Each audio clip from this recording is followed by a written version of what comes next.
there, Rebrand listeners and viewers. Hey. Welcome back to another episode of the show where we dive deep into the world of reinvention and transformation. I'm Tim, your seasoned co-host. And with me, as always, is the guy who's got the fountain of youth on speed dial, Ben. Hey, Tim. You know, it's not my fault I've got good genes, right? Is that how you are going to read everything? Oh, come on, Ben. You're like the Benjamin Button of rebranding, only getting younger and more stylish with each passing day.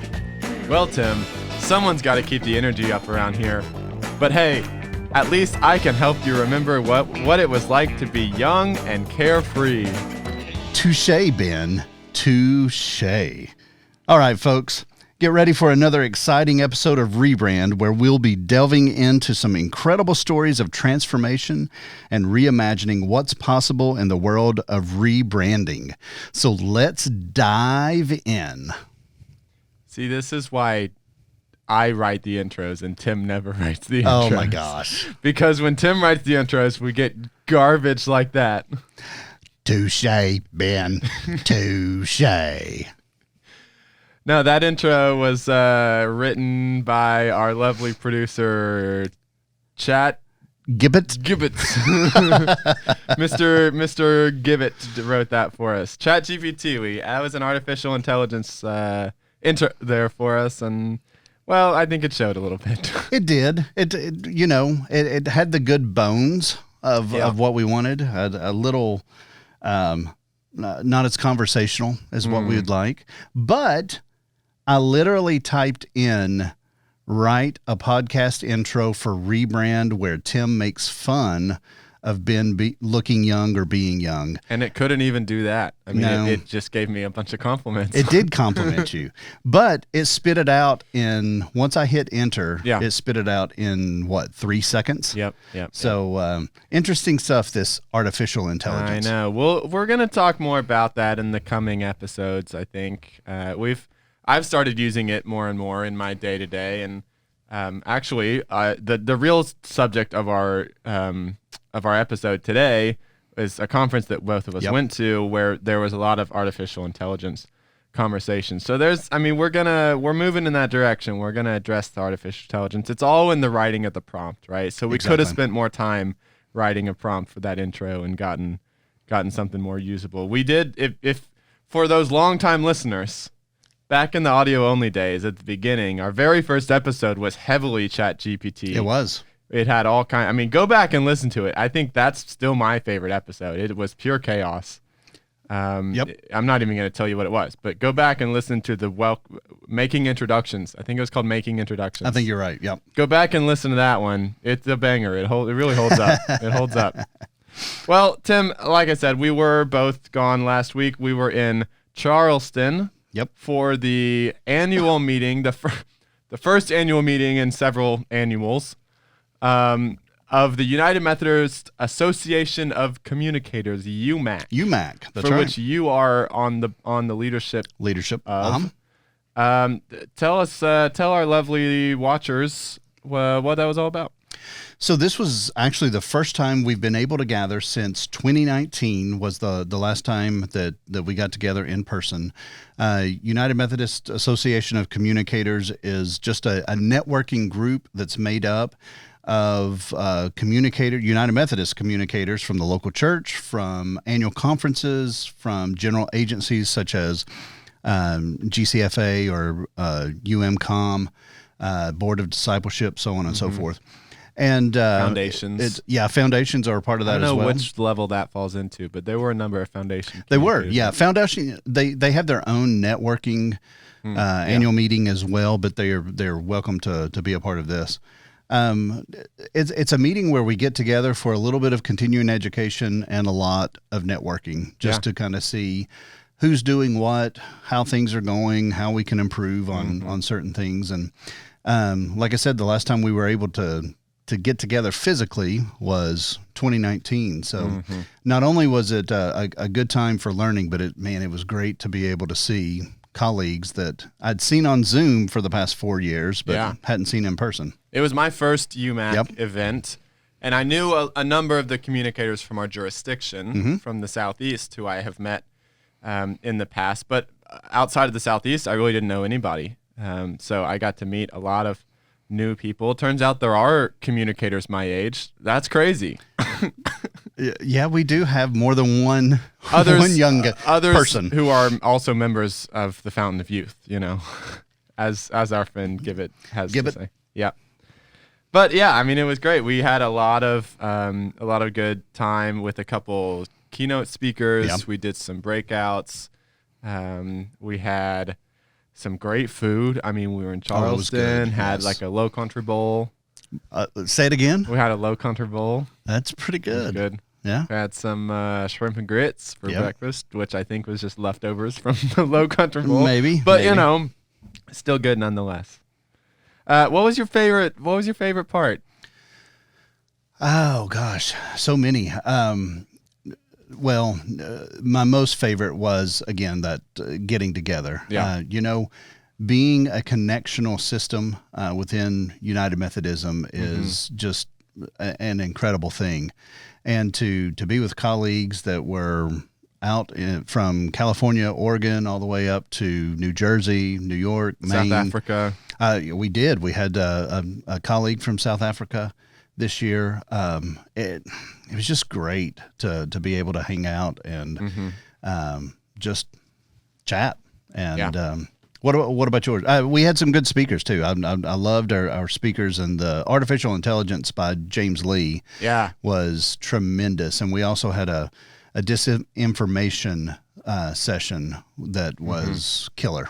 Yeah, I think both were great. I think we also had the chance to go to two churches for service on Sunday. A few of us, the leadership team, plus I kind of tagged along, got to go to Sunday service at Old Bethel, and then the next day we had our opening worship for the conference at Old Bethel, and then New Bethel, which was still built in like 1850 or something. Yeah. But it's such a cool story of, these churches, this congregation going through an incredible amount of adversity and, threat of violence and all, not threat of violence. Yeah. And really being a beacon of light, a beacon of Methodism. Yep. In an area there where Methodism was almost forced out. So it was really a cool story, and just worshiping with all these communicators from across the world was really cool. It was fun. We walked. So part of the service, the opening worship, was walking from Old Bethel into New Bethel across the street. They're across the street from one another, and we sang Blessed Assurance. Blessed Assurance, going from building to building, and we got like deep into the third verse, and everybody still knows all the words. Everybody's still singing it, walking across the street. It was cool. It was special. Cool. Yeah, cool. And there was some good preaching. 130 people, 135 people, something like that, and just kind of thinking about the march from door to door was it was really cool, very significant. Yep. We had some great preaching from Bishop Holston. Yep. From South Carolina, from Bishop Bickerton, who's the president of the Council of Bishops. Yes. He's the bishop of the New York Annual Conference. I believe so. Both of them really, amazing preachers, but had some really great things to say. And Reverend Matt Rawl from Louisiana. Yeah, Matt was cool. Yeah, very cool. We both got to sit with him for a good bit. He's a great guy. He was and a really talented preacher. Yeah. Yeah. One of the things that stuck out to me, the theme for UMAC was salt and light, and each one of them used that passage from Matthew to preach from. But what was so impressive was just how focused they were, where they shaped their message to talk directly to communicators. Yeah, definitely. And it was just tremendous to hear that and to know that the message they were delivering was to speak directly to us. Yeah. Well, and it was the same scripture passage to the same audience. Yep. but it was still 3 unique sermons. Very, right? Like very they were unique. all went in pretty different directions, but they were all very good. Yeah. It's a good week. It was a good week. It really was. So we had a couple. We mentioned we've had a couple keynote speakers. So the first one was with the communicator from Jersey, somewhere up there, James Lee. What did you get from his session? He specifically was talking about artificial intelligence, and actually had a couple of sessions. He gave some practical examples and went through several different applications that we could think about using and so on and so forth. But he addressed those questions that are out there with the ethics of it all. Ethics and plagiarism and what we should and shouldn't do. And he didn't give a definitive answer, but he gave an answer to allow us to think a little bit deeper than just a yes or no. Yep. And kind of move us from gray to the ability to see a little bit more of what's going on within that conversation. And there were definitely some mixed opinions, I think. Definitely on artificial intelligence, even at our table. Especially at our table. Yeah, he did at the start of his first session. He did a live poll with those in the room, and I think it showed a good portion. I want to say maybe like 30-40% had never used any kind of artificial intelligence tool, and I think I remember only 12 people in the room used it regularly. Yep. Which was interesting. I might have guessed that it was higher than that, actually. But even when we started talking about people's comfortability using artificial intelligence tools in ministry, there was some real mixed opinion on it, which was interesting. I would like to think that the general mood of the room seemed a little bit more on board with AI by the end of those sessions. Yeah, definitely. Or at least open to exploring more about different tools. So it was good. I mean, I went into it. I wouldn't say I'm a strong user. There are certainly those that use artificial intelligence more than I do, but there are a few tools that I use fairly regularly. Yeah. So I went into it probably with a little bit more experience than some. I would agree with that. But learned a whole lot more than I have before, and I've already used some of the tools that James talked about or that other people mentioned in conversation. So there was some cool stuff. I think I want to do an episode here on Rebrands on artificial intelligence soon. There's some fun stuff. We even quick plug for our Instagram account. Yeah, I was going to bring that up too. Not only quick plug for that, but quick plug for you, because you introduced this to the entire that's true. Room of communicators. I know. There's some people that were like, ooh. I had a couple come up to me afterwards and were like, hey, tell me about this thing. Yeah, so check out. Tell us about this thing. Let me tell you about this cool tool that I found. I don't even know how I came upon it. I've came upon it, I don't know, a month ago. It's called Opus Clip, OPUS, Opus Clip. And what it does, you upload long form video, mostly like podcast video, or it could be audio or video, or interviews or sermons. Honestly, this is like perfect for church communicators because we do a ton of long form stuff. You upload long form video or audio, and you give it some. You can choose. You may give it some keywords or phrases, and then you have it ingest this footage, and it intelligently chooses clips. You tell it how long you want your clips to be. So maybe you want them 30 seconds, 30 to 60, 90 plus, whatever.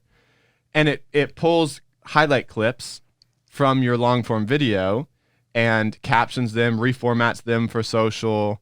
It does some branding stuff. You can give it colors and fonts and stuff to brand it the way you want it. It will even in some places it will chop up and pull pieces and compile pieces from your video to give you these social ready highlight clips to use on your social media platforms. To the point where even if you log into your social media through Opus Clip, there's like one click post. So I can just say, I like it. Once it processes, it'll give me 15, 20 different options to look at. I could use more than one. I often do use more than one. and then I can just hit post to Instagram on the website, and it just sends it straight to Instagram. Which is what you did wild. for Which last is what I episode. did last week. So I Yep. tried it out for the first time last week. So if you follow us on Instagram at rebrand_pod, I was testing you all. You can see on our reels some examples of this, and it's like, it's so easy. And I think it costs like $100 or $120 or something for the year. Yeah. So it's like, it's relatively affordable for what it does. Well, just think about church services. If we uploaded an entire church service, Or just a sermon. well, right? well, you could do sermon, but I'm thinking of the full church service, and you wanted something from the announcements to put on Sure. as a Yeah. reel, Yeah. because you've got, tomorrow is Halloween. When this podcast launches, it's Halloween, and some of you all are doing trunk or treats. That could have been in the announcement. Maybe you even did something special with that. Opus could grab that and pull it for you, ready for your social media. My guess is that when in your service, when you are doing your announcements, whoever that is uses the word announcement when they're talking. Yep. And so if you put that as a keyword, it would pull It that would just clip. pull it for you. Yeah. So going back, if you go back and look at our Instagram and you see those reels, I'm thinking of two right off where we're talking. Yeah, 2 or 3. If you had done that without Opus, and you had put that together, how long do you think it would have taken to have exactly what you have there? I think it would have taken a couple hours probably, just because I would have had to watch back through the video and chosen which pieces I wanted to use, reformat them, transcribe the audio, and build captions for it. And it's doing it's like you see it on TikTok or Reels, since you're old, where it's like highlighting word by word as you're talking. That would take me forever to do if I was doing it manually. Now there's some even like in Premiere, the video editing software that I use, there's some AI features that would help me do some of that work now. Well, and talking from the old person going to the young hip person, Instagram Fountain of Reels Youth. Actually, Fountain of Youth. it does that for you, but you probably knew Well, that. it does. But all that to say, it truly is a time saver. So how long did it take after you uploaded? How long do you think? So you went from a few hours of work to what? I think the time that it actually required of me was 10 minutes. But what you upload it, and then it took 15 or 20 minutes to process. Yeah. And I clicked away. I didn't have to be on the website or anything. It just does its thing on its own, and then it emails me and says, "Hey, your clips are ready," and then you go look at it. It 10 minutes of my time. Yeah. So we're pretty passionate about this. Obviously, we've spent some energy on this. I really think we need to do a tutorial for folk, because our churches could benefit so much. Those that are live streaming, those that are recording and putting things out later, it would be well worth the time to at least explore it and see what it is. They're all these tools are coming together for me now, because I've started using Opus Clip to make these long form videos, highlights of these long form videos. And then I started using ChatGPT, or another one that James mentioned, which I've done a little bit exploring with. It's called Claude by Anthropic, which is basically the same thing as ChatGPT. Okay. It's a language learning model, but the big difference is it doesn't have a maximum length for your prompt, and so you can input a huge amount of information and have it summarize or craft a response based off a much longer thing. So what I've done a couple times now is I can transcribe. I could transcribe a full episode of ours. There's another AI tool called Describe, which I've used a little bit too, where you can get a transcription of your entire episode and upload that and say, write a summary of this entire episode. Or you could say, write a blog post to go along, to be published side by side with this episode, going more into detail about these things, or taking a different perspective on these things. Yep. And it will write new content to go along with it. And you have to touch it up. It's not just a, Sure, immediate but post. it gets you 75% there. Yeah. So between pulling clips from long form video and then using a language model like ChatGPT to write content to go along with it, I mean, that could be an entire social media strategy. Absolutely. Well, the social media post, you can say on that same thing, if we had a video, we transcribe it, we throw it in ChatGPT and say, I need 5 Facebook posts or 5 Instagram posts about this video. Yeah. And it spits it out. Yeah, it would do it. Yeah. Yeah.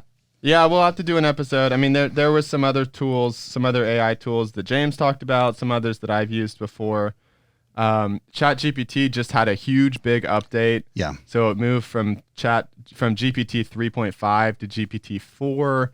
The 4 is a paid version, so you have to pay for it, but it's a lot faster. It's more recent in the data that it crafts its information from. It also has more than tenfold the database of material that it's based off of.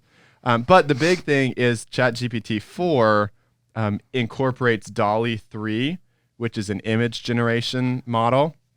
And so now the newest version can both ingest photos and also create photos. Yeah. Which the old version 3.5, which everyone is used to, could not do either of those things. So you could only input text, whereas now I could put a picture in.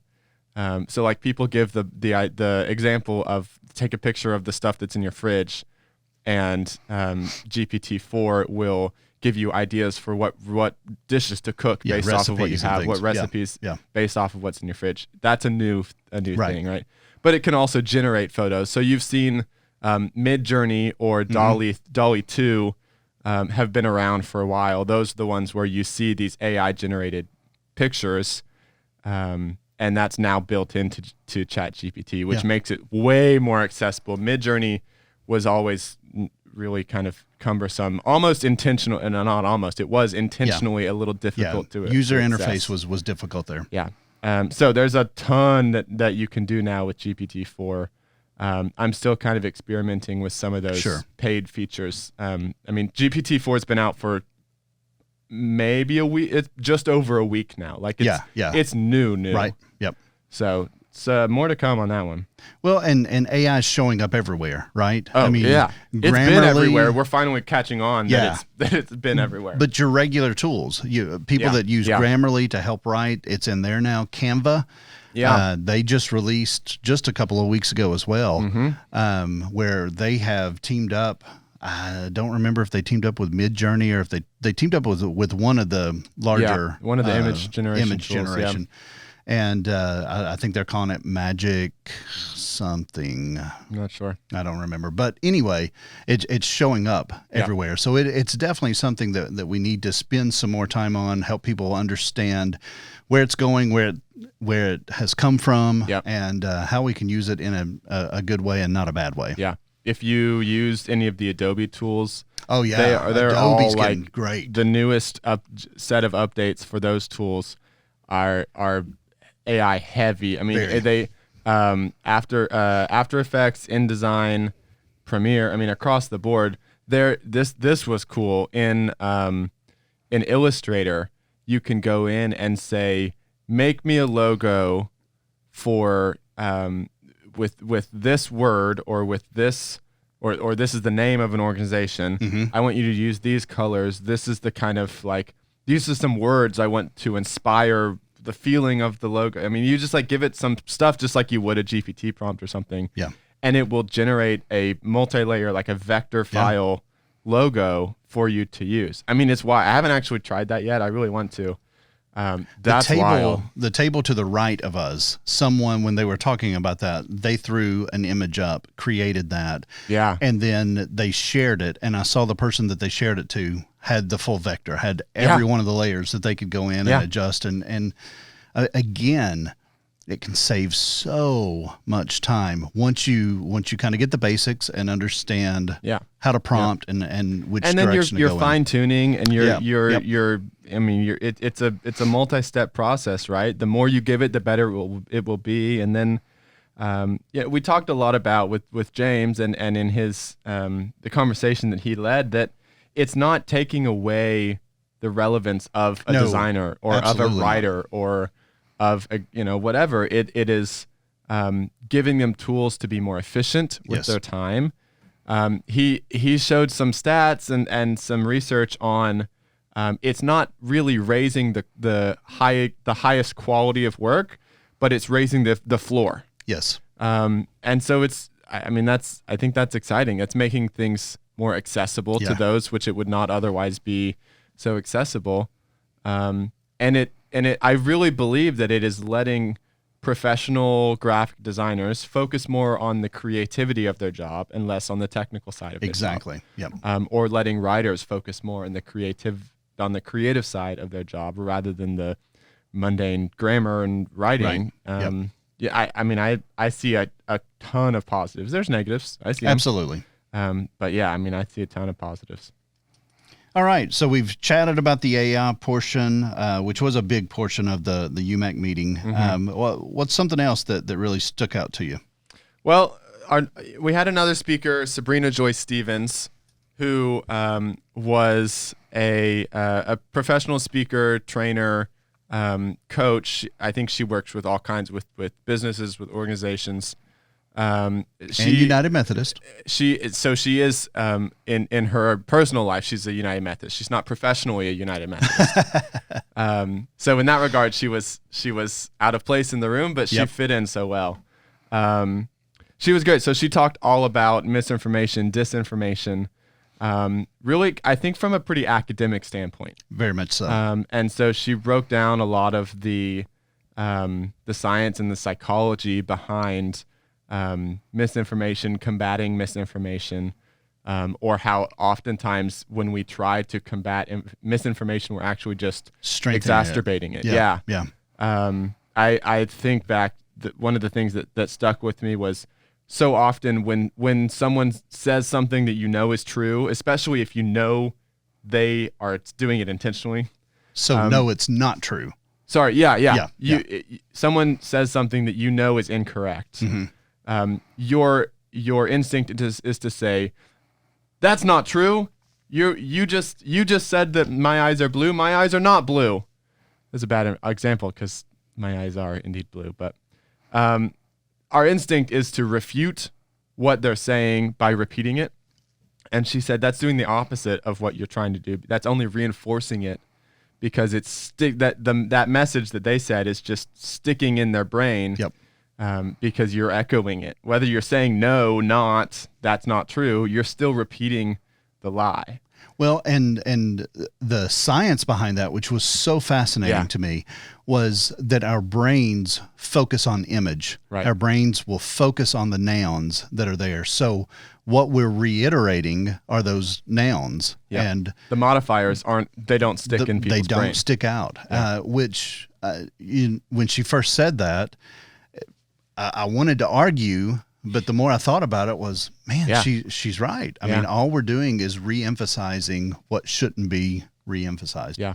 So that was interesting. It was good training, and it was unfortunately all stuff. I mean, it was all stuff that we deal with as conference communicators, right? The whole time, the whole room was like, oh man, I do deal with that all the time. Yeah. I wish I didn't, but that's a big part of my job these days. It is. Yeah. Yeah. And it would have been helpful for us to have heard that 2 years ago with some of the things that we had to deal with. But I think back so good leading and communicating through the COVID epidemic, right? Yep. This kind of training would have been huge for our conference staff, for our church pastors, and disaffiliation too. Oh, sure, absolutely, disaffiliation for sure. Yeah, so that was really good. That was one that I walked away from it thinking it was I got a lot more value from it than I expected to. I thought it was really timely. I agree. The other thing, and excuse me, she admitted this. She took what she normally does in a 2 or 3 day session, and she condensed it in 45, 50 minutes. So we got such a high level overview with so much information. I think in the moment it was, in the moment, it was just overwhelming. But as I've had a few days to process it, it's like, oh man, I really would like to dive deeper into this. I might go back and watch it again just because how compact it was. And maybe we invite her. Maybe we invite her to be a part of the podcast, because I do think our local churches would gain a lot from this. Definitely. I think this is true. I think that her first step into professionally speaking in the Methodist Church was in the Louisiana conference. So she did go, and she's spoken at the conference level before. So we could have her in Holston. Yep, that's true. So then we also had Bishop Bickerton come and speak. So he spoke for a few minutes on our first day, and then kind of closed us in service. Preached on Wednesday morning. You weren't there on Wednesday, but what stuck out to you from his message the day before? Really, the focus on writing the story and claiming the narrative. One of the things he talked to, and again, this was our speakers talking directly to communicators. He spoke about not just writing news stories, but claiming our story and getting the information out there, and kind of he was wanting the communicators to step up and help lead the direction that the UMC is moving in. And I found that very, very fascinating. And liberating. I mean, so I think his message was something like, you are being called to be a part of writing the story, not just reporting the story. Which took me some time to unpack what he meant by that, because on its face those things seem pretty similar. But he wants us in a way to be a part of the story, right? And to help advance the story that we as leaders are trying to write. Not just report on what has already happened, which to a room full of communicators, which many of our colleagues, myself included actually, came up through the world of journalism and reporting. And so that's pretty contrary to everything that we were taught in as far as formal education goes. So the journalist is told not to insert him or herself into the story, to be an outside third party. There's all this talk about presenting both sides of an argument, which is just mind-numbing to me sometimes. That's okay. I'm going off on a tangent that I shouldn't go on. But Bickerton was telling us not to do that, to push back against that a little bit, to realize that you're not just reporters. We are not just journalists. Some of our job is that, especially if many of those in the room were newspaper editors, similar to Annette Spence on our team. But even in Annette's job, a lot of what she does is storytelling.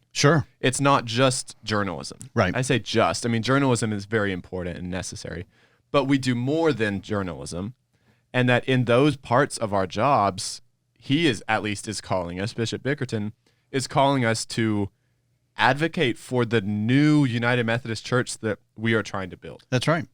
And as you were talking about that, you and I have had some off-camera conversations about this as well. But it hit me that Annette she's doing a great job of exactly what he's talking about, where she does report the news, but in the call over the last year or so, she has also inserted herself at the beginning with those intros that she's been doing. And the one that stands out to me was a few weeks ago, where she was talking about, I believe she was at Norwood Church, where she does a food ministry. And in her story that led into the call, she was talking about having a conversation with someone that is not a part of our denomination. Mm-hmm. Yep. And she was telling them about the churches that had left and how many churches had left, but then stated how many churches are still in the Holston Conference.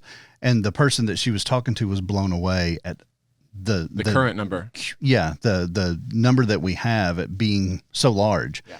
And that's different. The news would say this number, and that's it. Well, and those of us that have been a part of that have been in it for this long, look at the post disaffiliation number with sadness or with, there's all kind of emotion attached to it, and mostly negative emotion, right? Because it's not what it used to be. Right. But what her writing was saying was that that person was looking at it from a fresh perspective. Yeah. And I would go as far as to, I wasn't there obviously for that conversation, but I would go as far as to say that person looked at the current number, which is like 5-something, 530, 550, 545, I believe. 545, as a large number capable of still doing a whole lot of really good stuff, Yeah. Where we look at it and say, oh, we used to be 30% bigger. Right. But this person was looking at it with, man, what an opportunity they might have to do good stuff, Yeah, absolutely. So, it was great to hear the president of the Council of Bishops say, take your authority and help tell these stories and help us get on the right path, or the path that we need to be on. So that was very, very exciting. Another thing that we did besides having these speakers, and Bishop Bickerton was a part of this, it was the General Conference preview. Yeah. And UM News, UMCom teamed up with UMAC to bring in several people that are a part of General Conference and planning to help lead us in what to expect. And now we talked a lot of technical things for communicators in general. But it was a great overview, because one of the things that was so surprising to me is out of 133 people that were registered for UMAC, nearly, if not over half, were brand new to that setting. Which means that this was their first meeting they'd ever attended. So they didn't have General Conference experience. And so it was really nice to be able to get an overview of what is a General Conference, what to look forward to, what is it that we're going to be doing there, so on and so forth. And that's something that we will do too for Holston conferences. We will preview General Conference. We had originally talked about we were going to do that this particular episode. But we've been told that legislation should be available sometime very, very soon. So we wanted to hold off, instead of spending a whole episode talking about it, hold off until we find out a little bit more information, and then we'll dive into that. So that will probably be first of the year, I would imagine. It could be this year, but my guess is it'll be sometime first of the year when we do that. Yeah. And looking ahead to General Conference, this will be my first General Conference as a communicator. You were in your position now for the special called General Conference. Yeah, I started 2018, so I was only on for the special conference, which was like 4 days, 3 days, something like that. Not the full 2 weeks. Compared to a normal General Conference, which neither of us have been there. Which is 2 weeks long. So we will be, end of April, this coming year, we'll be in Charlotte for up to almost 2 weeks. So we will be there. We'll be reporting, and all the other jobs that come as a communicator that Bishop Bickerton has called us to. But we'll be keeping Holston in the loop through all of that time and leading up to that time. Absolutely. As well. So, All right. So that was UMAC. We need to get to the important things now. What's that? We started this episode talking about you being the picture of youth? the fountain of youth. That's me, I know.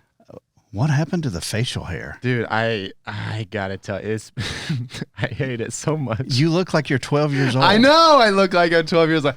This is the first time in like 4 years. I was trying to think back. This is, I think, 4 years since I've been clean shaven. And it's the biggest mistake I've made in 4 years. So what brought it on? Well, I mean, I've been kind of like casually thinking that it's been so long. What if I shaved just to see what it would be like? And then I also I did a Halloween party last night, 2 nights ago, and my costume necessitated the clean shaven face. So two birds, one stone. It was a mistake, and I hate it very much. I walked in, and I was like, whoa, who is this? It's rough. Where is my Ben? If you agree that I look 7 years younger without a beard, smash that subscribe button and leave a comment. That's got to be a poll. You're right. Poll. Insta poll right now. Hey, Opus Clip, make a reel. The keyword is beard. So I'm saying beard so that Opus Clip will pull the clip of us talking about my beard. Or lack thereof. If you, lovely listeners, if you think that I look younger, what's the question? Because obviously I look younger. Is it an over-under? Over-under, that's right. All right. Lovely listeners. If this is a poll, over under 14 years old, clean shaven, do I look under 14 or over 14? Here's the problem, though. We've got really good cameras. Yeah. And when I saw you this morning, you did not have this 5 o'clock shadow going on. Yeah. Well, I'm not shaving again. Well, sorry, that's not happening. You already look older than what you did when I first saw you this morning. So. Jeez. Well, this is your one episode of me close to clean shaven because it's not going to happen again anytime soon. Until I get old enough that I want to look younger. There you go. That's when I'll start shaving. So somewhere around 35 or something. Oh, man, you shouldn't throw those numbers out like that. Something ancient like that. Oh, my gosh. We have a good episode. Last episode was our largest episode download. Yeah. 37,000 downloads. Yeah, 37,000. Holy cow, guys. Thanks. We really appreciate that. But then you go and say stupid things like this, and they're going to unclick. I don't think so. I think actually first of all, you can't unsmash a subscribe button. So, but also I think they like the tension. I think that's what we get clicks, we get views from the tension. So okay. Yep. All right. Well, this has been a great episode. We got to talk about all of our friends across the conference, all of our colleagues that we got to see last week. We talked about some good AI stuff. We determined that we do indeed need to do another episode going into some specifics on some of these AI tools. We may, now that we're on video, we may take a little more advantage of that and do some tutorials, some kind of, a big picture, 10,000 feet tutorials on some of the tools that we talked about. If you're interested in anything that we talked about, drop a comment, send us an email telling us what it is that you're most excited about, most interested in hearing more about, or if there's another tool that we haven't mentioned, an AI tool or website or something that you have explored or that you use, let us know so we can talk about it and share it with all of our hundreds and thousands of users, listeners, watchers, viewers. Rebranders. No. Hey, fellow rebranders. All right. Tim, land the plane for us. Well, thank you for joining us this episode. We look forward to our next one. We'll be out in 2 weeks.